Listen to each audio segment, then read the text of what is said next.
Assalamualaikum warahmatullahi wabarakatuh dan selamat pagi.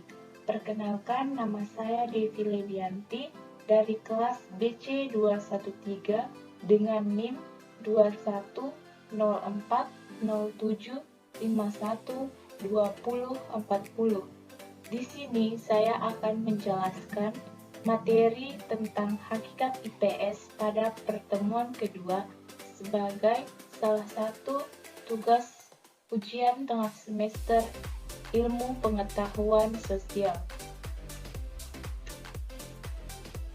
Jadi, yang pertama, pengertian ilmu pengetahuan sosial.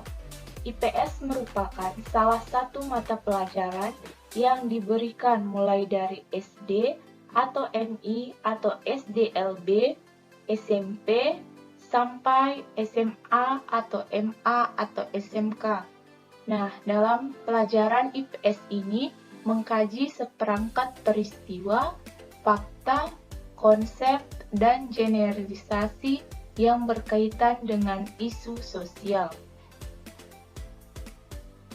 Dalam program sekolah, IPS juga dikembangkan dengan perpaduan yang sistematis berdasarkan disiplin ilmu antropologi, arkeologi, ekonomi, geografi, sejarah, hukum, filosofi, politik, psikologi, agama, dan sosiologi, serta materi yang diperlukan dari ilmu humaniora, matematika, dan ilmu alam.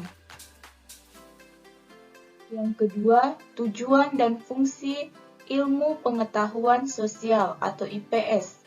Tujuan utama IPS adalah membantu manusia atau generasi muda mengembangkan kemampuan untuk membuat keputusan yang informatif dan rasional sebagai warga negara yang baik dari budaya yang berbeda-beda, serta dalam konteks masyarakat yang demokratis dalam dunia yang saling membutuhkan. Adapun menurut BSNP tahun 2006 yang mengatakan bahwa IPS bertujuan agar peserta didik memiliki kemampuan sebagai berikut. Yang pertama, mengenal konsep-konsep yang berkaitan dengan kehidupan masyarakat dan lingkungannya.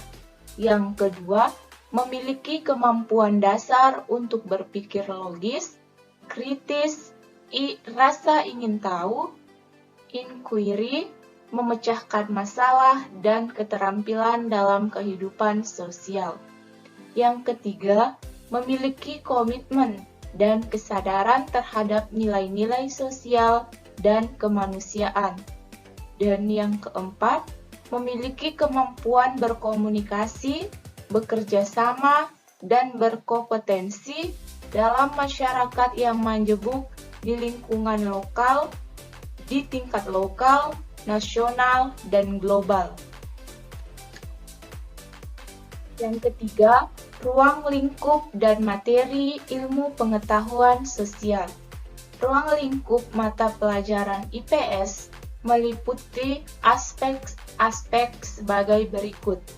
Yang pertama, manusia, tempat, dan lingkungan. Yang kedua, waktu, keberlanjutan, dan perubahan. Yang ketiga, sistem sosial dan budaya. Yang keempat, perilaku ekonomi dan kesejahteraan.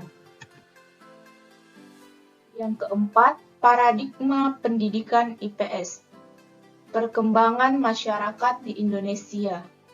Konsep pendidikan IPS di Indonesia banyak dipengaruhi oleh pemikiran studi sosial di Amerika Serikat sebagai salah satu negara yang memiliki pengalaman panjang dan reputasi akademis yang signifikan dalam bidang itu.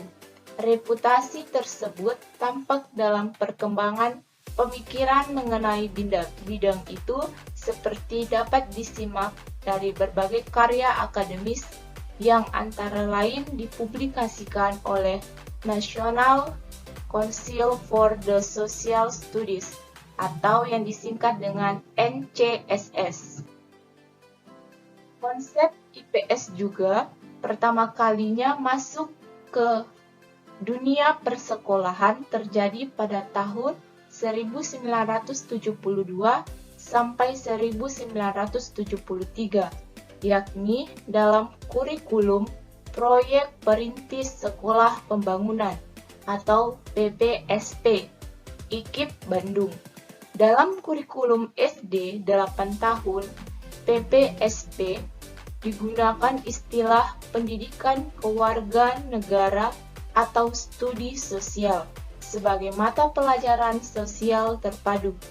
Dalam kurikulum tersebut digunakan istilah pendidikan kewarganegara yang di dalamnya tercakup sejarah Indonesia, ilmu bumi Indonesia, dan civis yang artinya sebagai pengetahuan kewargaan negara.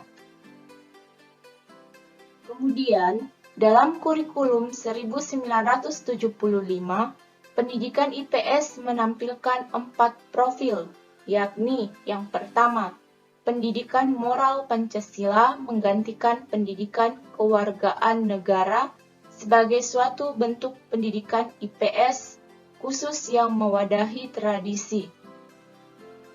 Citizenship Transmission. Yang kedua, pendidikan IPS terpadu untuk sekolah dasar.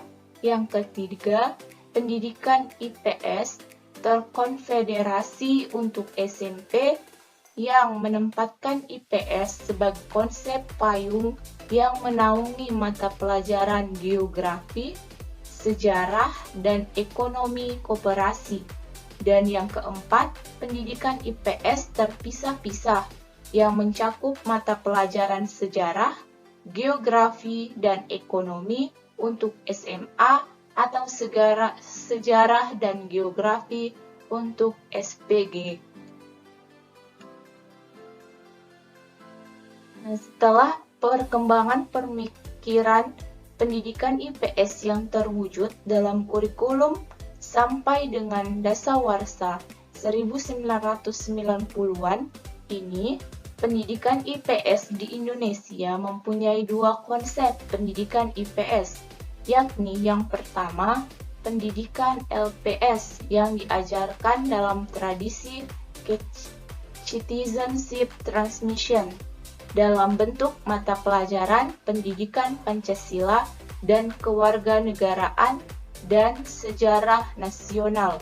Kedua, pendidikan IPS yang diajarkan dalam tradisi social science dalam bentuk pendidikan IPS terpisah dari SMU yang terkonfederasi di SLTP yang terintegrasi di SD.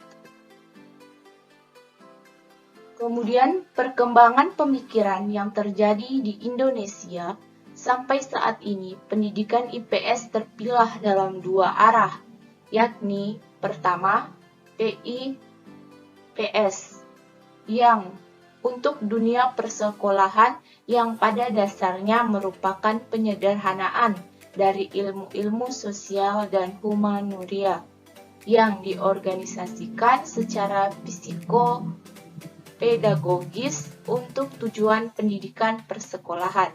Dan kedua, PDIPS, ya untuk perguruan tinggi dan pendidikan guru IPS yang pada dasarnya merupakan penyeleksian dan pengorganisasian secara ilmiah dan meta psikopedagogis dari ilmu-ilmu sosial, humaniora, dan disiplin lain yang relevan untuk tujuan pendidikan profesional guru IPS. PIPS merupakan salah satu contoh konteks dalam PDIPS.